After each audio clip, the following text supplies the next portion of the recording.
Hey guys, welcome back. BDCKR here. We're back with Season 9, Episode 13 of our weekly Q&A videos. If you are video / podcast, I guess. So if you're on YouTube, you can access this on podcasting platforms, but we're not going to tell you how. And if you're on a podcasting platform, you probably already know about us on YouTube, but I'm not going to give you any extra information. I think in the first couple seconds of the video we said our name, so if you can't find us on YouTube, I think maybe you don't want it that bad. And you know, we're sort of we're shoring up now. We're not doing a volume business. We're trying to get the dedicated fans only. So if you're not willing to put in the work to figure out how to find us on YouTube, then you clearly don't. That's an interesting flex. It's not a flex. It is that we are either important enough or we're just not. Anyway, it's also funny because nobody listens to this from the podcast first. I think we had one person one time who was like, "Oh yeah, I listened to the podcast for a while," and then I figured out you had a YouTube channel because somebody recommended me the podcast, and every part of that statement was so wild that it really threw me for a loop. But anyways, so we've got like a little thing that we're trying out, and hopefully you won't have noticed anything, or you'll have gone, "Oh, they sound pretty good." Yeah. Oh, I thought I was gonna make a viewer response thing to try to see who could get comments. Predict it. No, we're gonna tell you what it is right away. Right. I don't care. So we have mentioned this a little while ago, but this company Maono, Maono. How do you pronounce it? I don't know. Maono. Right. Reached out to us a while ago. They sent us this little sort of USB mic that you used once when you were out of town and needed to record something. It was great. And then we didn't talk about it before they emailed us again and said, "Hey, do you want a mic?"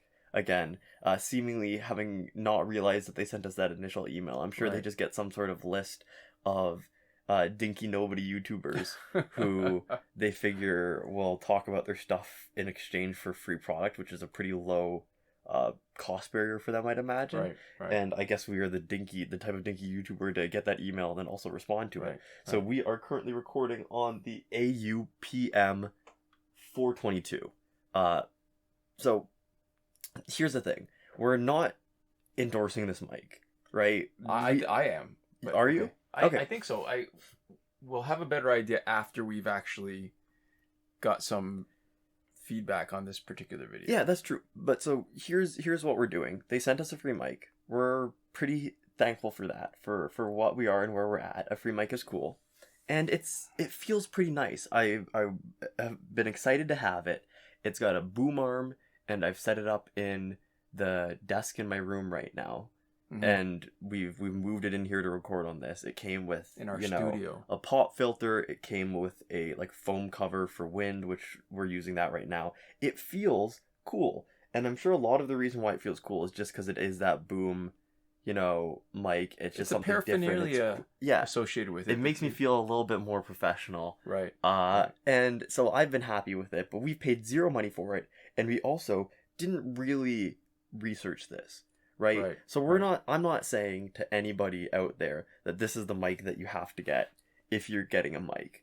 But we are one data point. We're thankful enough to them that we're just going to record this on it anyways. And if you're out there in the world and you really have no idea what you want from a mic, but you want something with a boom arm, you'll know at least how it sounds from this video. Right.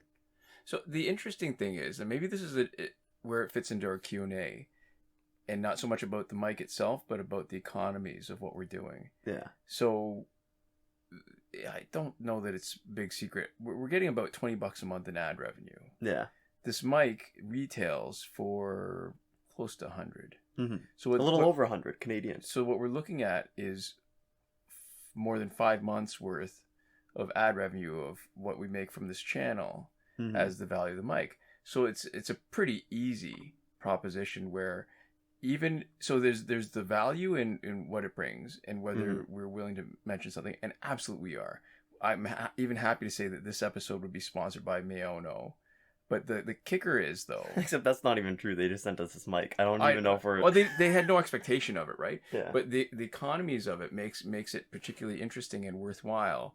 That it doesn't really take much to buy us when it comes to something like this. As long as, listen, as long as there's nothing fundamentally offensive about it. Like, it's neat. I remember when we first started this channel and how much it was worth it to, and you can see these videos are still up, when we did unboxing videos. Yeah. So we would dedicate an entire video to nothing but something that we got in the mail. We even started with stuff that we bought ourselves. And then at one point we got some for free. Yeah, it transitioned into something where people were sending us boxes, and we were happy to do that because they were neat stuff. Yeah. And the enthusiasm was genuine. So my Cliff's Notes for this, because I've been using it myself some, sure, is that one of my friends knew I got a new mic, and he was like, "Oh, you're using your new mic. It sounds good, right?" Like he's like, if I didn't know you got a new mic, I wouldn't have noticed anything. But I noticed that it sounds pretty good over a Discord call. I find the gain to be a little bit low. We have it turned all the way up, and we're probably still gonna boost the volume in Audacity when we're done here. Right. So the volume that you're hearing in your ears is not the native volume that would come in from just the clean audio recording in Audacity, but that's very easy to fix. So it works for Discord call, it works for Zoom calls, and the one thing is that they've got the suspension system, the sort of like hair elastic looking stuff, so that when you bump the actual like table or something that it's anchored on, it doesn't make a big booming noise. So it doesn't transmit the sound through the arm into the mic. But I know on Zoom, when I'm on automatic noise suppression at least once, it's made a little bit of a metallic sound when I bump something. Interesting. Not to say that doesn't happen with other, devices, and it is, I think, broadly an upgrade. But if you're just doing this, if you already have a decent setup for something like Zoom or something where there's going to be like a lot of bit compression on your audio, you also probably don't need this unless your stuff already sounds terrible. Right. So that's what I'll say. They're not paying us at all to say anything about this. That we're not getting kickbacks on if anybody buys this. There's no sort of relationship. But the other thing that's good is that they also said, honest review. If you don't like it, you can give it to your friends. Yeah. You can give it away. That's what I appreciate the most about a company like that, where it was no strings attached, and they didn't even say that they needed a review. It said, listen, try it out. Yeah. If you like it, don't like it, pass it on to your friend. Yeah. Just as long as somebody gets use out of it. So I appreciated that, because they weren't like, sign this agreement. There's no sort of expectation. I think they're obviously hoping. Right? They're not just giving it away for one person to go, oh, I don't mind this mic, and then I already have it, so I'm definitely not going to buy it from them. Right. But they're also, I did not feel coerced at all to do anything with it, and so there's no moral compromising happening going here. And I've had a decent time with it so far. I found it pretty. So I wonder about the economies, though, of scale, where what they're doing is they're appealing to people that are going to reach a relatively small audience. I guess they have to hope, at least, that our audience is engaged enough that they could potentially be influenced by the fact that, one, that we use it, but also two, that it has to be good. Like, there's not, because when you reach 1,000 people, you have to convert a lot fewer than when you reach a couple hundred. And it's just interesting to me that they're reaching out to us, because I guess the bigger channels don't really accept this kind of thing, or would be less. They would get less of a presence on a bigger channel just by handing out a microphone.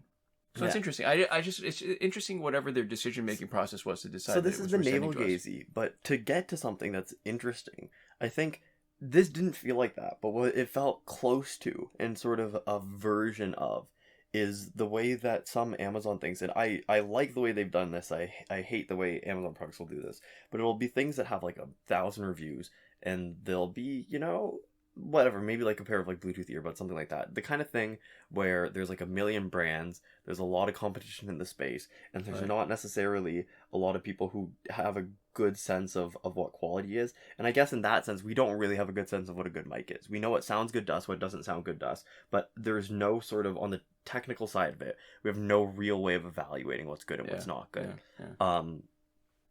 But well, listen, how long did it take us to start doing post-production on the audio with Audacity? God. I mean, the first few years, it just was not on our radar. Yeah, but what those people will do sometime is you'll buy it, and there'll be like a little card in it that says like, give us like a 4-star or 5-star review on Amazon, and we'll give you like a $10 credit, or we'll send you a free gift or something. Right. And that sucks. I really dislike it. And so this is kind of like, the same bad, but the same family of thing, where they're Mm. putting it out into the world, Yeah. and they're hoping that somebody goes, "Oh, I have this mic and it's cool," and somebody else goes, "Well, I have no clue what a good mic is," and now I've heard this name, and you've had this good experience with it. It's a data point in the world to maybe convince, one other person to buy it or two other people to buy it, and maybe since we've gotten it, we might review it on Amazon if we like it, and that kind of thing. So it's just that little bit of sort of awareness boost. But I feel like there's a really fundamental difference because it feels less extortionist. So the fact is that instead of saying, hey, buy it and then we'll give it to you later, there's at least the implication, even if it's not baldly stated, that there's a transaction there. Here here you go. No, literally no strings attached. So there's no cost involved. We don't actually have to do anything that requires their goodwill to actually come out at the end of it in the same place. I'm just saying, like, it feels like this is just... that difference is not a minor small one. Yeah, no, I'm not saying it's the same thing at all. Because I remember there was... and I know this is a brand that does other stuff, but I got a pair of Tautronics True Wireless earbuds. Yeah. And I would absolutely not recommend those. Right. To anybody, the ones that I got. They felt really cheap. The inner components started rattling around in there pretty soon after I got them. They didn't sit in my ear super comfortably. And I didn't love them. And I think one of them started petering out on me really quick. It started failing on me. And there was a coupon, or there was like a little one of those cards inside that was like, give us like a good review. We'll give you like $10 or whatever, like Amazon credit. And that sucked. But the one advantage that came of it is that I sort of dragged my feet when I was already pretty sure I didn't want them. But I dragged my feet on actually going through the return process until it was past a month. And the Amazon rep was like, "Oh, I can't help you." And I was like, Does it help at all that they're doing this like review farming thing, which I know violates Amazon terms of service? And it said, "Okay, well, take it back. You just send a picture of the card into like this email type thing." So I don't know if that helped at all. I don't know if that was like a secondary seller or whatever. So are they still on Amazon? I think they are. It was because I forget what the exact model is. I almost don't want to shout it out because I found them to suck, and I would just, in terms of my experience, I would say don't buy a Tautronics earbuds. It was from. Yeah, I saw somebody online say that they were good, and I didn't do a lot of research, and that was my mistake. I listened to, I think, a single source or, one or two people were like, yeah, they're pretty good, and the reviews were good, but then obviously the reviews were at least partially bought. Right. There were people who were influenced. Influenced, yeah. Right. We should probably answer some questions. We should answer some questions, yeah. But that was at least something that wasn't us talking about. This is not the advertising episode. Yeah. But there we go. So our first question comes from Corin Com, and they say, "What are the gears on Luchador Bane? I know there's the Tantu Totem and probably League of Assassins knives, but what's the last piece?" And then also, I noticed on an older video you talked about bronze teams for multiplayer, but what an Elite 9 team with decent gears do. Like, I encounter low-level players with very little gear and low-level golds, and I just think if I match up with those with a bronze team, I could run through matches faster. I know my battle points would be lower from each battle, but would it be worth it? By the way, main team's best guy is an Elite 2 Arkham Origins Batman. Yeah. First part, easy one. The gears on Luchador Bane for the video that we're watching. So if you're guessing that two of them are Tantu Totem and probably League of Assassins knives, then there's certain behaviors, right, that are specific to gears. Nobody else has it. One is that for Tantu Totem, you get your power back if you knock out the opponent. So yeah. Absolutely, yes. League of Assassins knives, 50% splash damage. Mm-hmm. So if you're seeing a bunch of splash damage, I don't know that there's any other gear that gives you special one splash damage. I don't think so. So that leaves the third gear. And actually, I think this is the most important part. And if it's not obvious, it should be the most obvious. It's got to be Cloak of Destiny.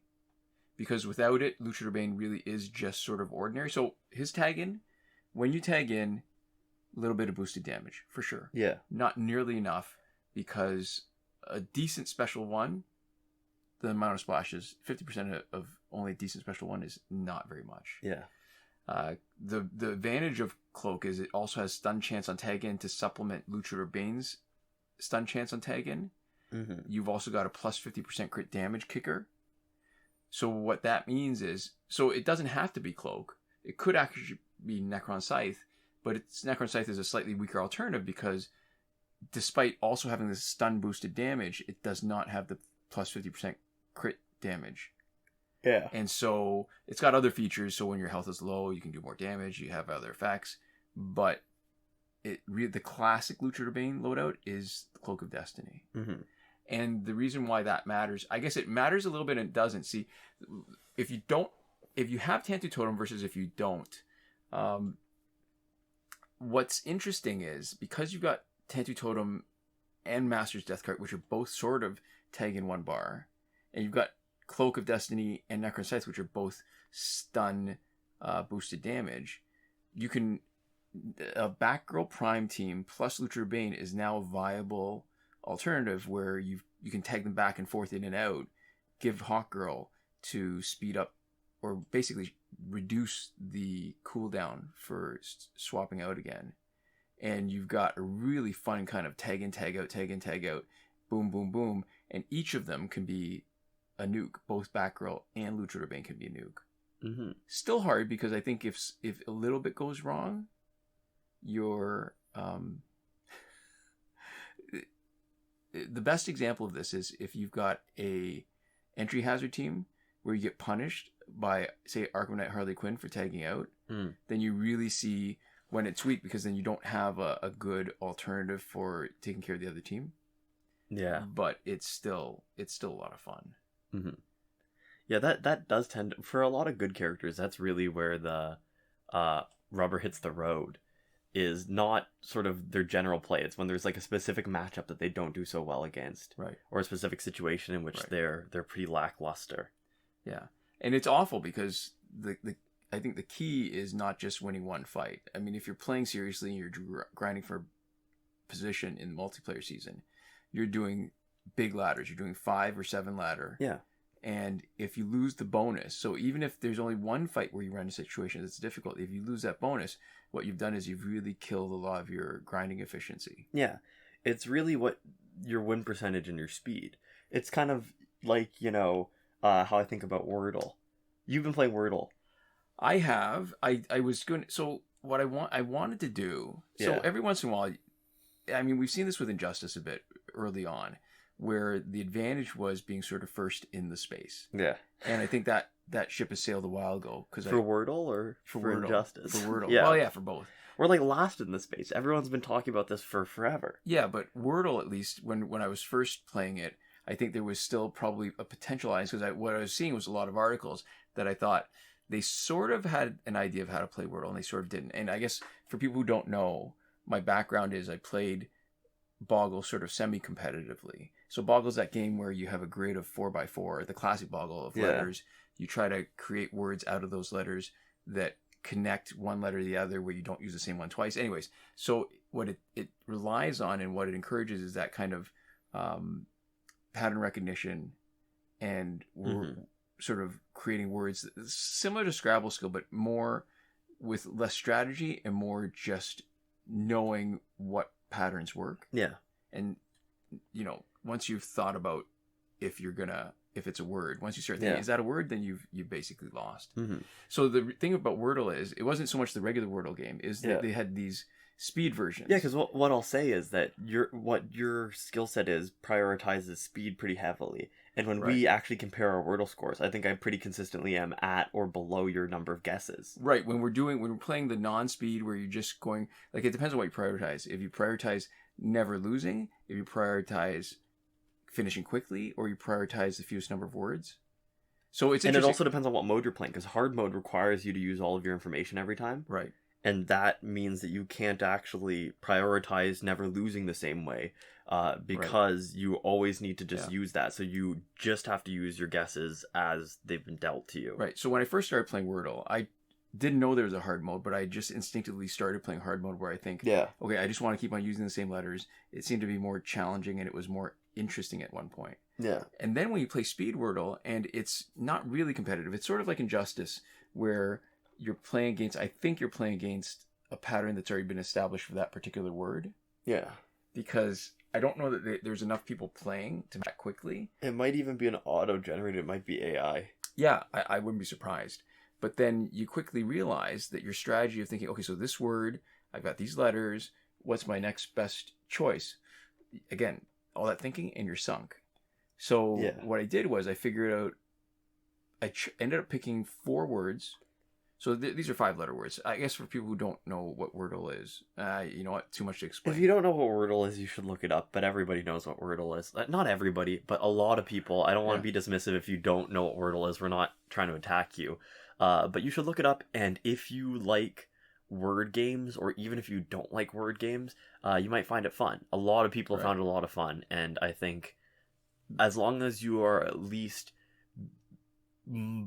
reasonably proficient in English, you should be able to play it. I think the key to what made Wordle so popular was the fact that it was one word once a day, everybody gets the same word.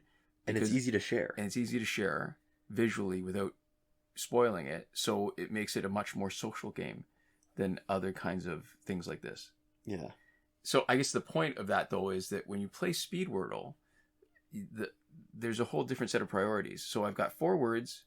They hit 19 different letters, so that when you do your usual words, you don't waste time thinking, okay, so what should I do?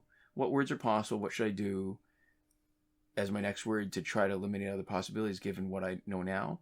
A lot of times the priority really is do the first word, see what you get, do the second word, see what you get, and keep on going to potentially the 4th word, but usually only the first 3 to get maybe 4 letters, most of them not in the right place, and then use that as information to figure out, well, what's the most likely word at that point. You want to be able to go fast and be consistent and get it quick every time without that much thinking. You want to actually reduce the thinking as much as possible. Right. So I've got footage of maybe like 20 minutes of playing that Speed Wordle. Yeah. And I'm averaging, including, maybe I should say not including the loading screens. Each game takes about 10 seconds. Yeah. And I'm winning maybe about between 80 and 90% of the games. And so the priority to me is getting it quickly and not losing. Mm-hmm. And most of the time that'll mean, and the funny thing is I'm losing some of them because it's not registering words, but it's using up one of my guesses. Yeah. And if you use those 4 words, you're almost guaranteed to get it in 6 as long as you've got a reasonable proficiency with guessing words. And that's where the boggle experience comes in. Yeah. Where as I'm typing it, I'm seeing the letters registered as green or yellow, and then it's already triggering things. And by the time, sometimes I actually end up typing the next word too quickly, even when I realize I don't need it, and I could have just guessed at it. And I go a lot slower than you. Right. I think I might be the slowest in this household, but I also can get it in usually 3 or 4 guesses. I failed exactly 1, and it was because I was playing in hard mode, and I got everything except for the first letter, and there was just, given my first 2 guesses, I think for my 3rd guess on, I had everything but the first letter, and there was just like 7 options that it could have been for the first letter. It was just one of those words. Yeah, but it's really fun. I recommend doing it, and I also specifically recommend getting some other people into it and then sharing and comparing your results. Right. And I almost think we should maybe, for the days that we drop this video, post our Wordle scores for that day. Oh, okay. I think that might be fun. We can do that. In the description or something maybe. So I guess talking about the second part of Corncom's question. Yeah. So older video talking about using bronze teams for multiplayer, and so the key is finding that balance. Until you play it out, you don't know, because depending on your device, a lot of the time could be used up with the loading screens. And the more that happens, the less viable a lower scoring team is. Mm-hmm. But if your loading screens are fast, and it does make a difference where you can get through the fights quickly, the key to me is that lower battle rating fights tend to have teams with less often have really good gears. Yeah. Whether they're lower score gears, or whether they're just not really well planned. Mm-hmm. So when you play a lower team, lower stat team. Yeah. That's what you face. They're less likely to have good gears. Then your fights end up being faster. Yeah. The question is, are they fast enough to be faster than what you do with your better cards? Mm-hmm. And given not just like your ideal situation, which was what everybody, it's like videos. People, it's like watching people's social media feed. That's their highlight, and what you're living are your blooper reels. Mhm. So what you need to do is actually play it a bunch, time out a decent amount of time, like maybe like a 30-minute chunk of playing, Mhm. and see how much battle points you get, and then play the other one and then see how many battle points you get. Yeah. And- What I would do actually is, if you know you're going to be sitting down for a little while, check the battle points you're at, write it down, either physically or just note it down somehow. And then also note down the time that you start playing. And then you can look at that and then you go, okay, well, I played for 20 minutes. How many battle points did I get? And that's a good way of sort of averaging out the amount of battle points you get per minute. And what you should also do for that is end that time at the last fight in the ladder, or when you lose a ladder, so that you can look at the whatever bonus you're getting, right? So that you can look at it in sort of terms of units of like, how many ladders do I need to fight, and then how many battle points am I getting per minute approximately.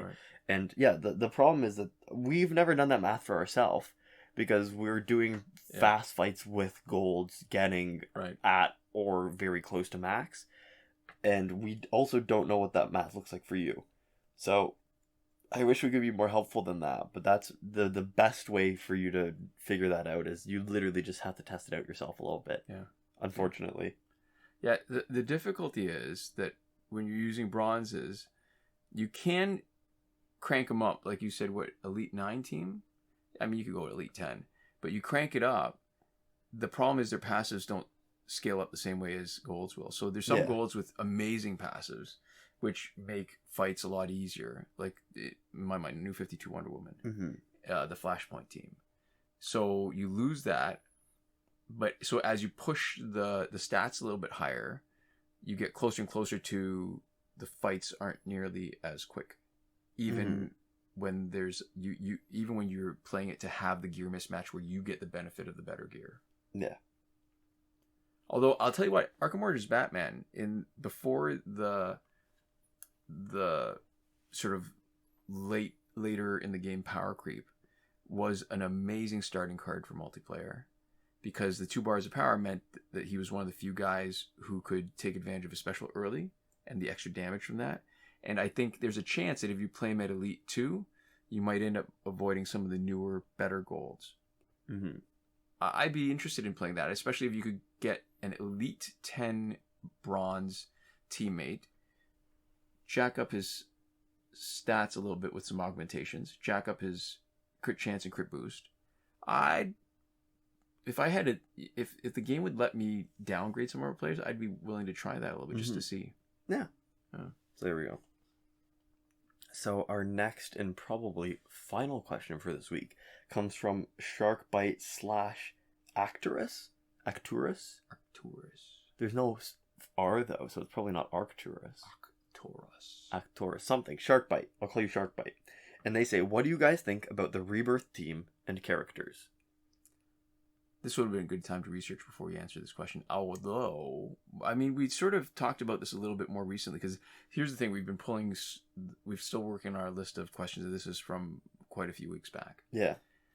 I think the problem with the Rebirth team, where you name it the Rebirth team, is that there's not a lot of synergy. Yeah.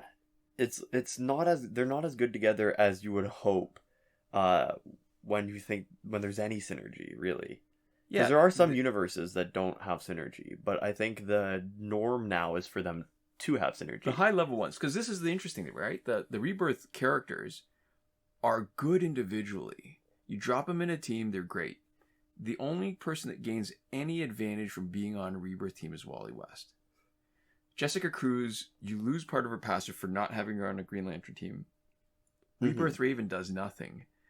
As far as the team goes, although she's a wicked character, if you can play it properly and take advantage of the other team generating power for you to your benefit, you can end up with a couple of specialists. Have one person loaded with Tentu Totem Master's Death card. Have Rebirth Raven with no power generating gear. If anything, you want the opposite, where she generates less. Yeah. And then you steal it from everybody. That was one of the... If I'm remembering properly, that was one of the advantages of playing Rebirth Raven, say, with Static. Because Static, his special one that automatically stuns if it's unblocked. Yeah. But it does way too many hits, so what you're doing is you're generating power on the opponent's team. Mm-hmm. That's dangerous. So you've got to, when they're stunned, you've got to do something that does enough damage that makes it worth knocking them out of stun. Mm-hmm. And that's Rebirth Raven. I think that's like an ideal matchup. But Rebirth Wally West has a higher chance of dodging specials, which is fine, but he's the only person. Like everybody else, it's just, it's all right. They're good, but they're not really better together. Mm-hmm. Because they don't really enhance each other, and they don't really fill a particular niche. Like, so let's see Jessica Cruz, basic damage dealer. Current meta, that's not the most important thing. If you make her your special specialist, she's better on a Green Lantern team. Rebirth Raven is a good special specialist, but she'd be good on any team. Mm-hmm. She tags in, steals her power. Wally West, he's a little better. He dodges a bit more. But where's his offensive output? So it doesn't actually, I don't think it, or maybe it does. I think he's got the second part of the passive that is supposed to be where he gets more power gen on crit hits. Except it doesn't feel like when we're playing him that it makes enough of a difference to be noticeable compared to when he's not on a Rebirth team. Yeah. Are we missing Rebirth characters? I'm trying to think. There's a Rebirth Green Arrow, right? Is there? I know there's a Green Arrow, an Arrow, Green Arrow. Is there a Rebirth Green Arrow? I feel like... Yeah, I think there is.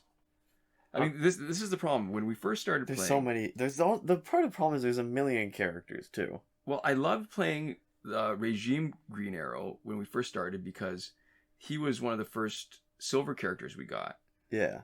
And the cool thing was... So I think it was the Harley Quinn. It was the silver Harley Quinn and the silver Green Arrow.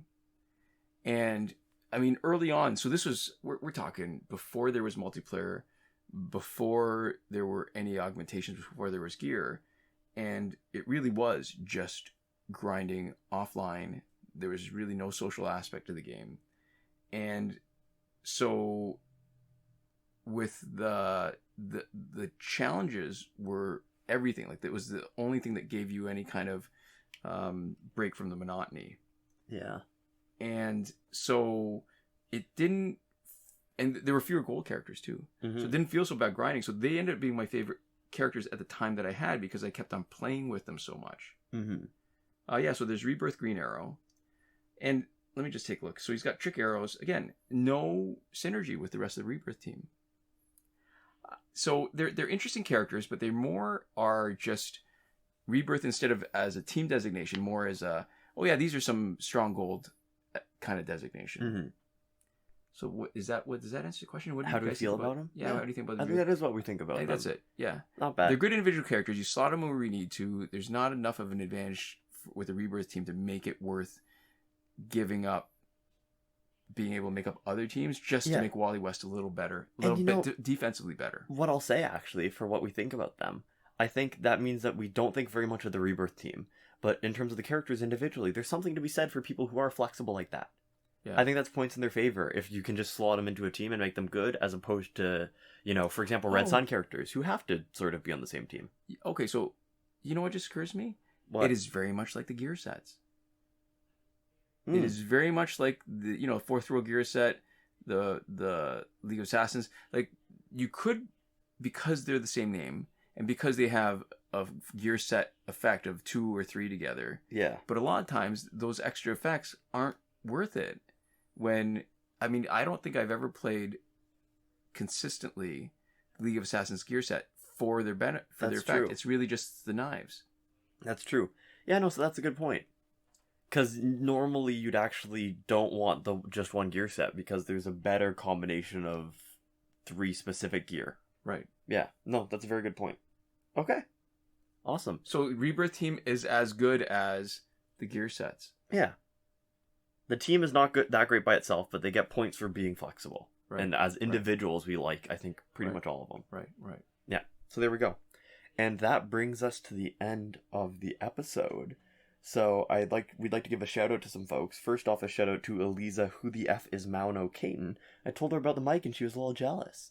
And she said who the F is, Maono. Yeah, when I was like, I got this mic from, and then she's like, from who? And I said, Maono. And they said, who's that?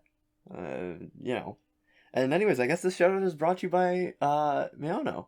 Maono? Something However like you say that. their name. Yeah, so that's who the shout out is brought to you Very by. good. It's been the first time in a while that it's been brought to you by some actual creation of value. Not creation of value, donation of value. I guess so. It's Item not of like value. Sesame Street where it's brought to you by the letter E. Yeah. Yeah. Next week will be brought to you by the letter E. Next week will be brought to yeah. And we'd also like to give a huge thank you to all the lovely folks who support us on Patreon. And that would be Bumble Ben, Consul Peasant, and Edwoon at the top tier last word. Sinemac and Mohammed Albshaiti at the Your Message Here tier. Shawn Farrell, Daniel Simonson, Aaron Maule, Michael DeVries, Brandon C., Irvin Ruiz, and Eddydoo at the credited level. And Chris Wolf, Scarlet Danny, Awesome Gamer 241, Pavu RS, Gavin Malott, and Isfar E at the gratitude level. Thank you so much for watching, and we'll see you next time. Komoda.